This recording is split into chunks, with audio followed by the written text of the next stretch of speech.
Now story time. मान लीजिए अगर आपके पास एक हट्टा खट्टा अच्छी स्वास्थ्य वाला आदमी भिक्षा मांगने आए तो आप क्या करेंगे?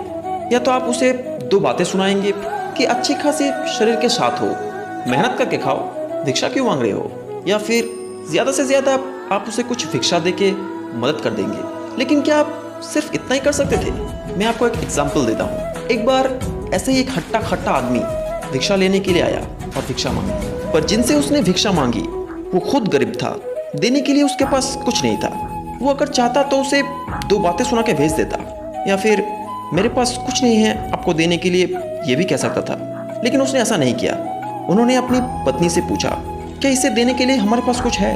उनकी पत्नी ने कहा, जी नहीं, लेकिन सिर्फ एक कटोरी है जिसमें आप खाना खाते हैं। फिर भी उन्होंने वो कटोरी ली और उसे बेचने के लिए बाजार गए, और वहाँ पर एक आदमी उस कटोरे के बदले में एक सिक्के की कीमत लगाई।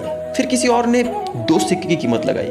फिर उस आदमी ने 2 सिक्के में बेचकर उस भिखारी के पास गया और उसे पहले एक सिक्का दिया और कहा, जाओ बाजार जाके एक कुल्हाड़ी लेके आओ। फिर उस भिखारी ने एक कुल्हाड़ी लेके वापस उसके पास गया और फिर उन्होंने उस दूसरे सिक्के को भी उसे दे दिया और कहा, पहले इस पैसे से कुछ खाना खरीद के खाओ और फिर उस कुल्हाड़ी से लकड़ियाँ बेचकर गुजारा चलाओ। और कभी भी दूसरों के सामने हाथ मत फैलाना। हम दूसरे को उत्साहित तो करते हैं, लेकिन जितना हम कर सकते हैं उतना नहीं करते। अगली बार हम कोशिश करेंगे ज़्यादा से ज़्यादा मदद करने की, किसी को सही रास्ता दिखाने की।